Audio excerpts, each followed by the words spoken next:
Jon Snow stood alone in the great hall, chains around his wrists, the weight of duty heavier than ever before. The war was over. Daenerys Targaryen was dead by his hand, and now the people of Westeros had gathered to decide his fate. The hall was silent. Faces stared at him, some with pity, others with hate. Grey Worm stood firm, demanding justice for his queen. Jon had nothing to say in his defense. He had killed a ruler even if she was mad. Even if it had to be done, Tyrion was still in chains too, locked away somewhere in the dungeons. There was no one here to speak for Jon. Not loudly enough, but far to the side of the room, Sansa Stark, queen in the north, clenched her fists. She watched her brother, the man who had saved the realm more times than anyone, be treated like a criminal. Bran Stark, the boy who had become something far more than human, sat calm in his chair, eyes distant as if half somewhere else, as the council argued. Voices rising, Sansa stepped forward. "No," she said, clear and sharp. "This isn't justice." Everyone turned. "You want peace? You want to rebuild a world without tyranny? Then don't begin it by killing the man who stopped it from burning." Grey Worm narrowed his eyes. "He murdered the queen." "She was not a queen anymore," Sansa said firmly. "She burned children alive. She destroyed a city that had already surrendered." Grey Worm looked ready to argue, but Bran raised his hand. The room quieted. "There is a reason Jon did what he did," Bran said slowly, his voice soft but carrying weight. "He did what none of us could do." "He still broke his vows," said one of the lords. "We can't just let him go." "No," Sansa said again. "But we can choose mercy. We can choose a punishment that doesn't involve death." Jon finally spoke then, his voice low and rough.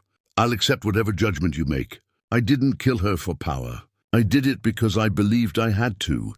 Bran looked at Jon for a long time. "I've seen what happens if he dies today," Bran said, and silence fell again. "Tell us then," someone asked. "What do you see?" Bran didn't answer the question directly. Instead, he looked at Grey Worm.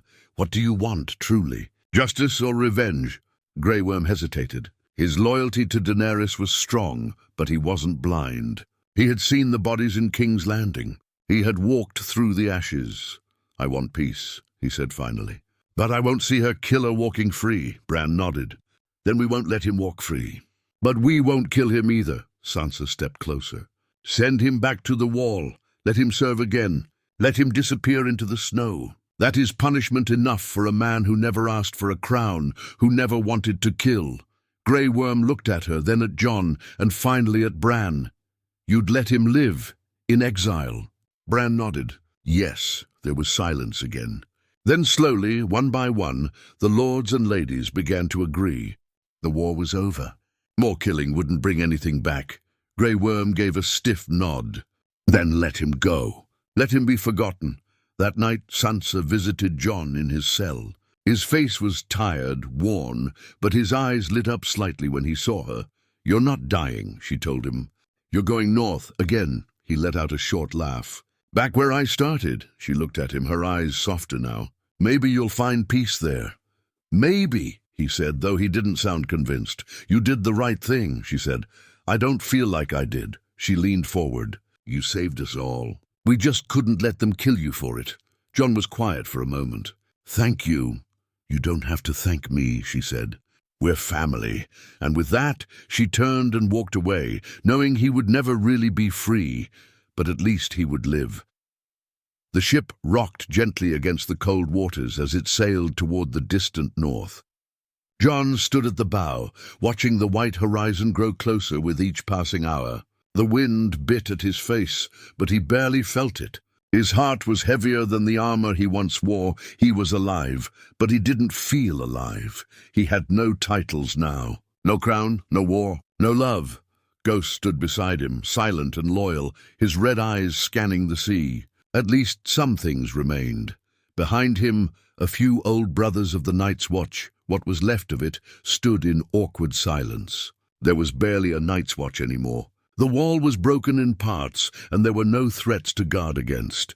And yet here he was. Vanished like a ghost himself, the ship docked at Eastwatch, mostly abandoned. Snow fell lightly, settling on the black stones. John stepped onto the frost-covered ground, looked around, and felt a chill deeper than the cold. It was the chill of memory. He had died here once. He had bled for people who later turned on him. Now he was back to nothing, but not everyone had forgotten him. As he approached Castle Black, a horn blew from the gate. It opened slowly, and from it stepped a small group of men, ragged, older, but familiar. Among them was Tormund Giantsbane. "Well, well," Tormund said with a half-grin. "Thought you were dead again?" John actually smiled. "Not this time." Tormund walked up and pulled him into a rough hug. "They send you back here to freeze to death?" "Something like that," John said, looking around. "I guess I'm back where I belong," Tormund laughed. "Belong? You never belonged here, Snow, but maybe that's what makes you different." The days passed slowly. John took up small duties, repairing broken walls, hunting food, helping new boys who barely understood why the Watch still existed. Most of the brothers were young or exiles, sent here for crimes no one wanted to remember. John didn't talk much. He slept little. Ghost was always by his side. At night, he stared beyond the wall into the wild, wondering if the world had changed, or if he had. But then, something strange happened. 3 riders were spotted near the wall, heading toward it from the far north. No sigils, no signs of trouble. But no wildling would ride this far south without a reason. John met them at the gate with Tormund. The lead rider was a woman. Tall red hair braided back tightly, and eyes sharp with suspicion. "Who are you?" John asked, narrowing his eyes. The woman dismounted slowly. "Name's Rhaena," she said. "Daughter of Ygritte." John's breath caught. She looked so much like her mother. Same fire in the eyes, same stubborn jaw. "She told me stories," Rhaena said. "About a man who loved her. About a crow who wasn't like the rest." John couldn't speak. "I was born after she died," Rhaena continued. "But the wildlings remember you. Some hate you. Some think you betrayed them when you left. But some still call you King Crow." Tormund scratched his beard. "Well, this just got interesting. What do you want?" John finally managed to ask. "There's movement in the far north," Rhaena said. "Strange things. Creatures not seen since the long night. Something's not right," John frowned. "The Night King is gone. The dead are gone." "Maybe," she said. "But not everything died with him. The forest whispers. The shadows move. And we've lost 2 villages near the ice lakes. No signs. No bodies." John looked at Tormund. He was pale even under all that red hair. "I thought it was over," Tormund said. John's hand found the hilt of his sword. Longclaw was still with him, resting in the cold. "It never ends," John whispered. He looked back at the wall. He had come here to be forgotten, to vanish, but the North had other plans. The snow was thicker than John remembered, falling in endless waves as if the sky itself was grieving. The group moved quietly through the dense woods beyond the wall, John, Tormund, Rhaena, and a few of her best trackers. The world felt colder here, untouched by time. And yet something had changed. John couldn't shake the feeling. The trees whispered. The air trembled. Every shadow seemed to stretch just a bit too long. They had passed the ruins of the first wildling village. Burned huts, ashes buried in snow, but no signs of a fight, no arrows, no bodies, no blood. Just gone. "This place makes my bones itch," Tormund muttered. "It's too quiet." John crouched near a pile of scorched wood. He picked up a child's toy, a little bear, hand-carved. It was frozen, untouched by fire. "No one had time to run," he said. Whatever came, it came fast. Rhaena said nothing, just scanned the tree line with sharp eyes. Her spear was never far from her grip. "My brother lived here," she finally said. "His wife. Their son." John lowered his gaze. "We'll find out what happened." They moved northward again, deeper into the frost-bitten land. By nightfall, they set camp beside a frozen river. No one spoke much. The fire crackled. Ghost patrolled the dark edges. And John stared into the flames, haunted by old memories, Ygritte's laughter, the cries of the dead, the Night King's cold blue eyes. "Something's coming," Rhaena said suddenly. Everyone turned. She wasn't looking at them. She was staring into the trees, eyes wide. John followed her gaze. At first, he saw nothing. Then he heard it. Crack, crack, crunch. Not footsteps, but dragging. Heavy, wet. The fire flickered.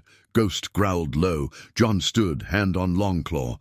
"Get ready." Out of the trees came a creature. At first it looked like a man, tall, limping, cloaked in rags. But as it stepped closer into the firelight, horror bloomed in every stomach. Its face was gone, not rotten, gone. Smooth flesh stretched over bone, no eyes, no mouth, just skin. It moved without sound, twitching unnaturally. "What in the name of the old gods?" Tormund began, stepping back. Jon raised his sword. "Stay behind me." The thing stopped just at the edge of the firelight. It tilted its head as if listening. Then it screamed, not with a mouth. There was no mouth. But a sound came, deep and guttural, like 1,000 whispers buried in snow. Everyone clutched their heads. Even Ghost whimpered. Jon lunged. Longclaw cut through it with a hiss. It didn't bleed. It just dropped into the snow and melted, literally melted, like ice in fire. Silence returned. Everyone stared at the spot. What the bloody hell was that?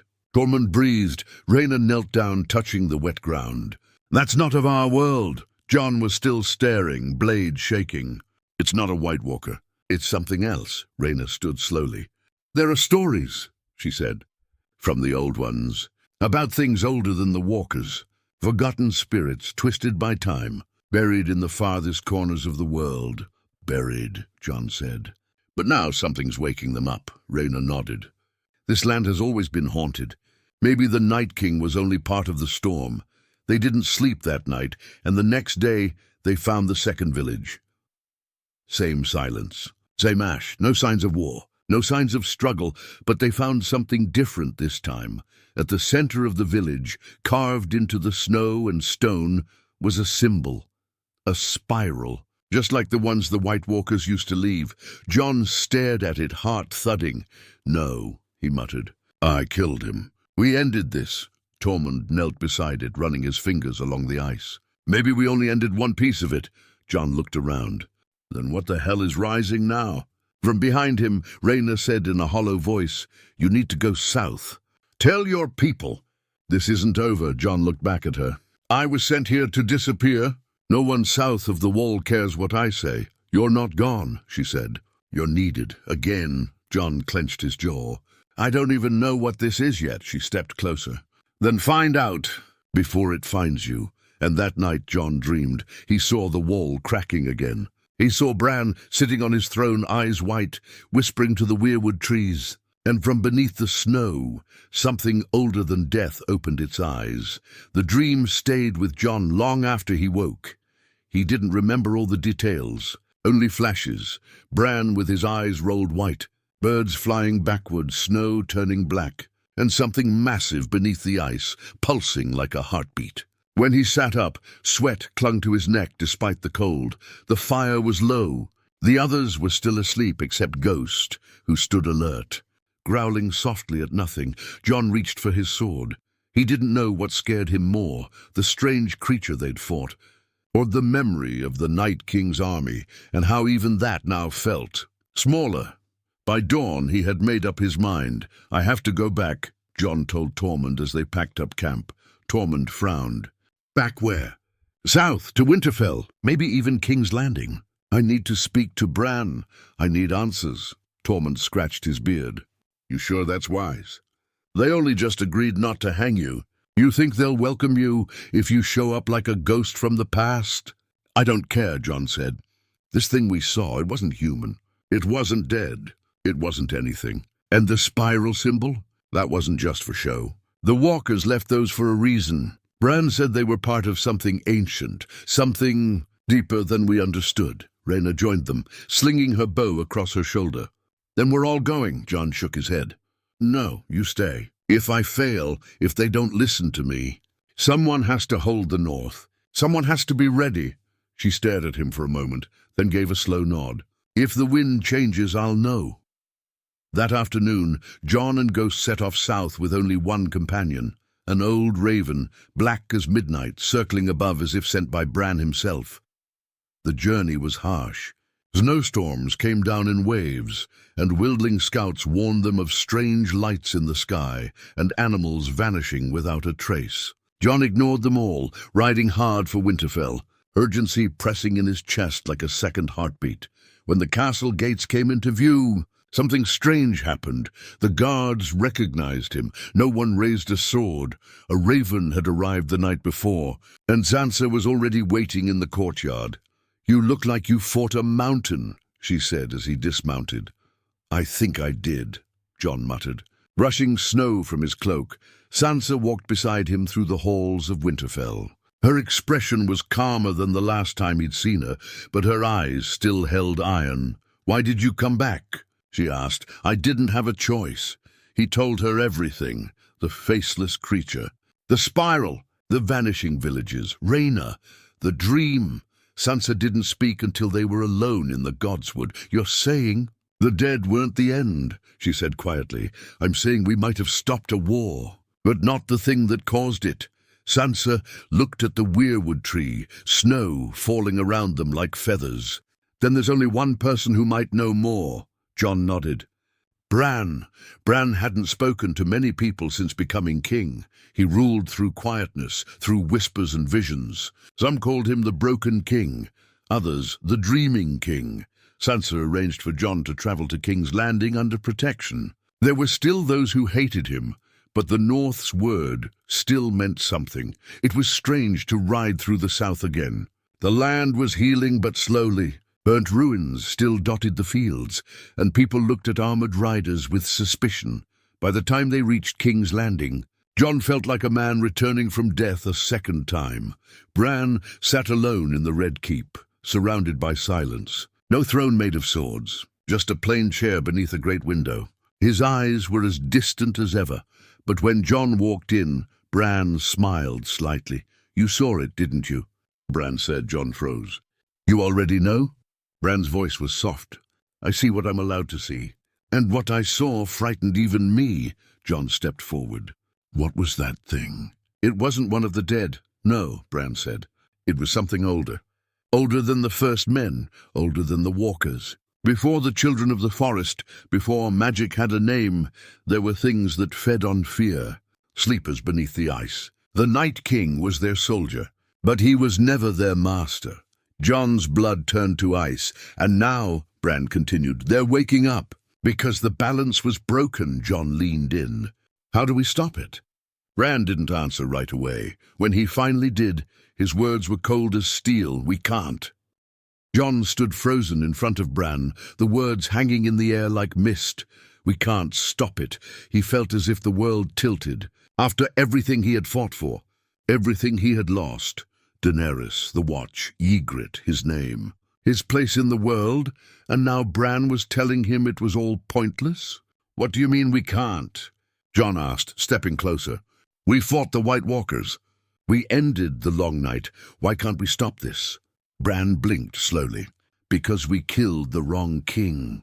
The silence that followed hit like a sword through the heart. Jon's mouth opened, but no words came out. Bran's voice remained flat, emotionless. The Night King was only a vessel, a visible threat, a distraction. The true enemy has no body, no face, only hunger. It was sealed beneath the ice long ago by the children of the forest, before they even created the walkers. Jon sat down heavily across from him, hands trembling. "And killing the Night King," he muttered. "That broke the seal?" Bran nodded. "That and the burning of King's Landing. Too much death, too much fire. Old things wake when the world bleeds." Jon pressed his fingers into his temples. "Then what do we do? Tell the people there's something invisible, ancient, and evil rising? That the only way to stop it is—" "What, another war?" Bran's gaze didn't waver. "We don't need a war. We need a bridge." Jon looked up. "A bridge?" Bran leaned forward. "This thing feeds on fear, hate, fire, chaos. It can only be contained through balance. A joining of bloodlines, magic, ice and fire united, not as enemies, but as one." It hit Jon like a wave. "That's why you let me live," he whispered. "You knew?" Bran nodded. "You carry the blood of the first men, the North, the Targaryens, and the magic of the old gods. No one else does. You're the key." Jon stood, pacing now. "No, I've done enough. I killed Daenerys to stop her. I've shed too much blood. I'm not going to be some magical sacrifice. I didn't ask for any of this. I know, Bran said quietly. But it's not about what you want. Jon turned back to him, anger in his voice. Then what is it about? Bran stared past him, his voice far away. It's about what comes next. Outside the Red Keep, a raven screamed in the sky. A cold wind swept through the window, and Jon felt it settle deep in his bones. Bran's eyes glazed over. Going white, Jon knew what that meant. He waited. When Bran returned to himself, he looked shaken. They've reached the Frostfangs, he said. Another wildling village. Gone. No survivors. Just silence and ice. Jon's face hardened. I need to go back. Bran nodded slowly. Yes, and not alone. 2 days later, Jon left King's Landing under heavy guard, this time not as a prisoner, but as a silent protector of a secret only a few knew. With him rode Arya Stark. She had returned from across the seas the night Jon arrived, and when she heard what was stirring in the north, she didn't ask for permission. She packed her blade and simply said, "Let's go." Together they rode hard through Westeros. Villages whispered of strange weather, of animals going mad, of nightmares spreading like plague. Arya kept her hand on needle. Jon barely slept. When they reached Winterfell, Sansa was waiting. She looked at them both and said simply, "How bad is it?" Jon's silence was enough. That night, around the Great Hall's hearth, the Stark siblings sat for the first time in years. The quiet was thick with worry. "We can't tell the realm yet," Sansa said. "Not until we understand it." "The last thing we need is more panic," Arya agreed. "Fear will only feed it. That's what it wants." Jon stood, staring into the fire. "I need to go beyond the wall again," he said. Sansa looked up, alarmed. "Alone?" "No," Jon said. "With a few I trust. I need to see it. I need to understand what it is. I've fought the dead. I've bled for this realm. I won't let something crawl out of the shadows and undo it all." Arya rose beside him. "Then I'm going too." Sansa hesitated but nodded. "Go, but come back. Both of you." Jon looked at his sisters, the only family he had left, and gave a faint, grim smile.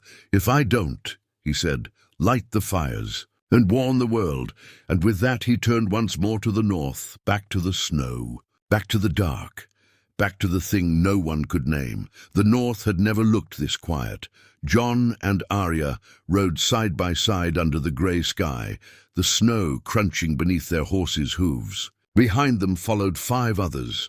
Rhaena, 2 wildling trackers, a mute crow named Thorn, who had once served at Castle Black, and Ghost, ever loyal, always alert. The plan was simple: reach the Frostfangs, investigate the latest vanished village, and find out what had awakened beneath the ice. But Jon knew deep down there was nothing simple left in this world. "Remember when we thought the White Walkers were the worst it could get?" Arya said. Brushing snow from her cloak, Jon gave a humorless chuckle. "We were lucky back then. At least we could see what we were fighting." Arya glanced at him. "What are we fighting now?" He didn't answer. They reached the first signs of ruin by nightfall. The snow-covered trees had black markings carved into them, spirals, slashes, symbols that pulsed with something foul. The ground was cold, but not natural cold. It was deep, hollow, and humming, like the earth itself was afraid. The village was nothing but silence and ash. Tents collapsed, bones frozen in twisted shapes. No signs of burning, no signs of blood. Only stillness. Arya crouched beside a pile of what looked like ice crystals, sharp and glistening. "These weren't here yesterday," she whispered. Rhaena was at the edge of the camp, staring at the woods. "We're being watched." Jon turned sharply. "By what?" She pointed without a word. There were figures between the trees, not moving, just standing. They looked human, barely, tall, pale, faces smooth and featureless. Some of them held weapons made of blackened ice. Jon stepped forward, longclaw in hand. "Don't break the firelight," he warned. Ghost growled. The figures didn't move. They just watched, and then in unison they turned and walked away. Arya looked rattled. "They weren't attacking." "No," Jon said. "They're waiting." "For what?" one of the wildling men asked. Jon stared into the dark. "Me." That night they didn't sleep. Not from cold, but from the weight of what was coming. Jon sat by the fire, and Rhaena joined him, her expression troubled. You feel it too, don't you? She said. Jon nodded slowly. It's like something's pulling at my blood. She hesitated. You said Bran told you this thing is ancient, tied to your bloodline. Yeah. What if it's not just about stopping it? She said. What if it's calling you because you belong to it? Jon looked at her, a mix of anger and fear rising. I don't belong to anything. She didn't flinch. Blood has memory, Jon. Maybe yours remembers more than you know. He stood and walked away. Deep in the night, a vision came to him. He stood in a frozen cave. Fire on one side, ice on the other. Between them, a pool of dark water rippling without wind. A voice spoke, not in words but in thoughts. You are the echo, the last thread. The mistake. Jon stepped toward the water. What are you? We are what came before names, before time. You are the end of balance. He looked into the water and saw himself. But not quite. The reflection had black eyes. Its skin cracked with veins of red and blue. Its voice was his, but deeper. You carry the curse of both worlds, fire and ice. You killed your queen. You killed your king. But the true king is still buried in your blood. Jon woke with a gasp. His hand was bleeding, 3 small slashes across his palm. No blade had touched him. Arya was already awake, sword drawn. What happened? He shook his head, breath ragged. I saw something. A cave, a reflection. It spoke to me. Rhaena came closer. What did it say? Jon stared into the woods. That I'm the end of balance. That something in my blood is calling to it. They broke camp at sunrise and pushed deeper into the frost fangs, following what little trail remained. But the land was changing. The deeper they went, the less real it felt. Trees grew in twisted shapes. The snow smelled faintly of ash. Ghost growled constantly, and then they found it, a massive stone circle buried in the side of a mountain, ancient, covered in spirals and runes. At the center, a pool of still black water. Jon stepped toward it like he'd been there before. Arya grabbed his arm. Jon, what are you doing? But he couldn't stop. The closer he got, the more the voice returned. You were never meant to live. You are the gate, and we are the storm.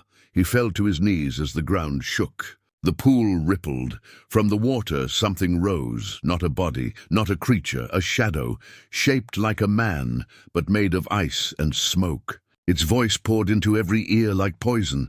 The North remembers. And now we return. The shadow stood tall over the black pool, silent but crushing in presence, like a nightmare given shape. It had no eyes, yet Jon felt it looking straight through him, into his memories, his pain, his guilt.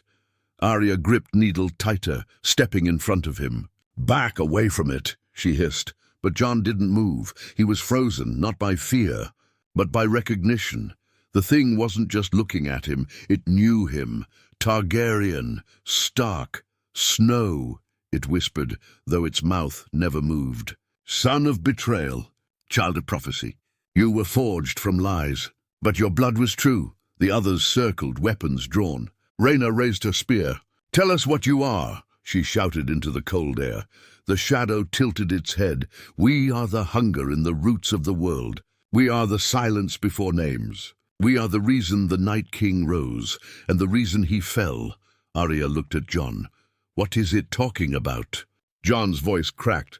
It's calling me the key, not because of who I am, but because of what I am. Rhaena narrowed her eyes.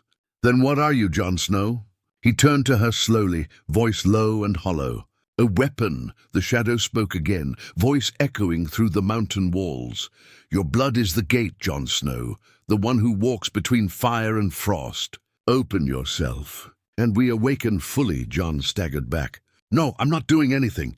I don't belong to you. The thing moved closer. It didn't walk. It just slid forward like fog, like smoke on ice.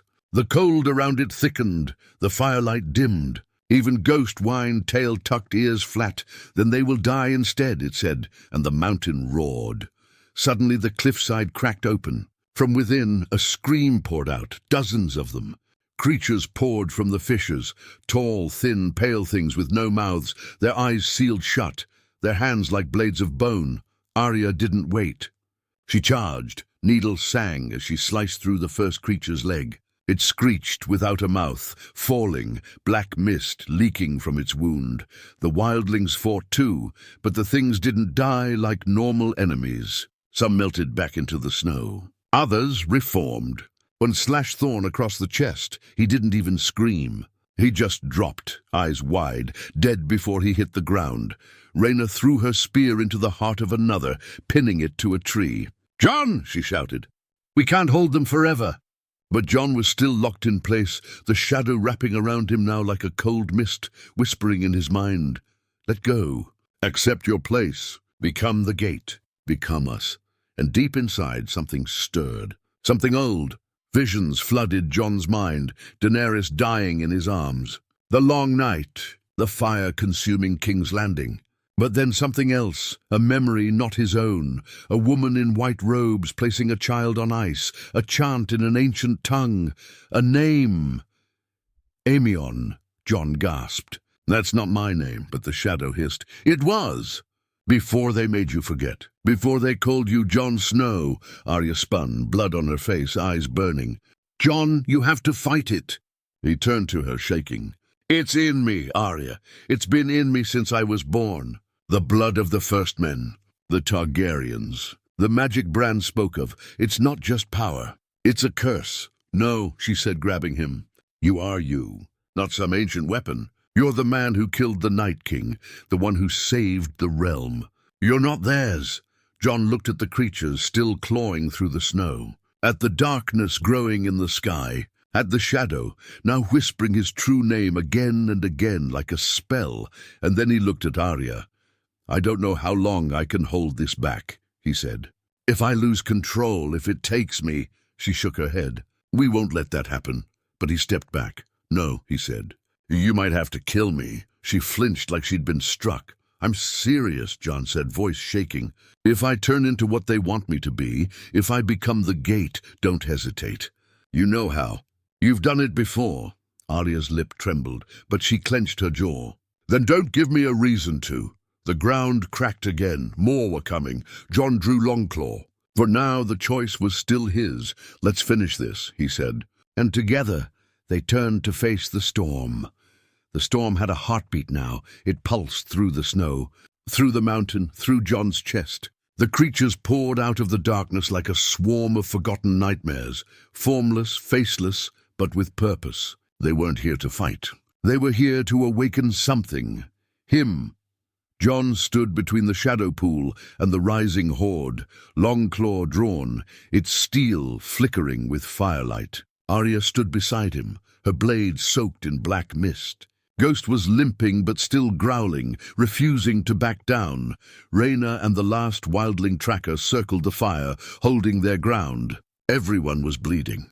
Everyone was tired. The cold wasn't just biting now, it was alive. The voice from the shadow returned, soft and patient. "You are already unraveling, Jon Snow. You feel it, the truth inside your bones. You were not meant to live this long. Your blood was meant to open the gate." Jon clenched his fists. "Then why am I still fighting you?" The voice pulsed through the trees. "Because you are still part man, still bound by the lies they told you. But you will bend, or you will break. And the world will break with you." Suddenly the pool began to glow. Not blue, not red. Black dark veins spread from it into the snow, reaching toward Jon's boots like roots from a cursed tree. Arya grabbed his arm. "Jon, don't move." But it was already too late. He collapsed to his knees, clutching his head. Visions tore through his skull like knives. Flashes of ice cities, endless winters, screaming faces frozen mid-death. A spiral of fire collapsing into darkness. And then he saw himself, standing on a throne of bones, wearing no crown, only shadows. Arya screamed his name. But he couldn't hear her. Inside the vision, the shadow Jon stepped forward. "You are not Jon Snow," it said. "You are Aemon, the gate, the offering, the weapon." And then it raised a hand, Jon's own hand, and touched his chest. Pain exploded in every nerve of Jon's body. A light burst from his chest like a wound torn open. A symbol formed in the air above him, spiraled, ancient, bleeding fire and frost. In the real world, Arya knelt beside him, tears frozen on her face. Don't you leave me, Jon. Fight it, please. Jon opened his eyes. They weren't his anymore. They were pure white, glowing. Rhaena gasped. He's becoming it. Arya reached for her dagger, the dragon-glass one she had always kept close. She pressed it gently against his heart, hand trembling.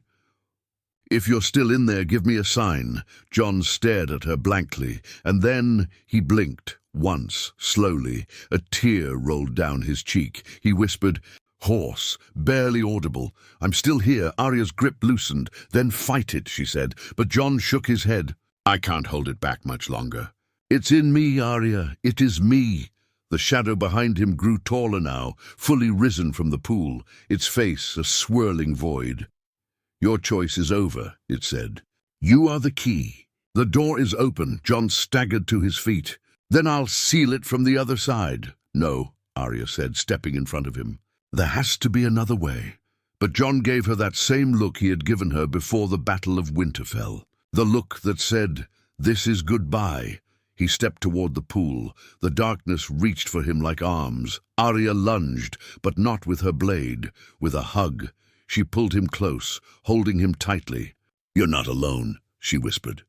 Whatever happens, you're not alone, Jon smiled faintly. Thank you. He turned, stepped into the black pool, and was gone. The mountain shook. The creatures shrieked and vanished into ash. The spiral above the water shattered like glass. The storm stopped. The shadow screamed, then cracked and collapsed into itself, leaving behind only silence. Arya fell to her knees, gasping. Rhaena looked around.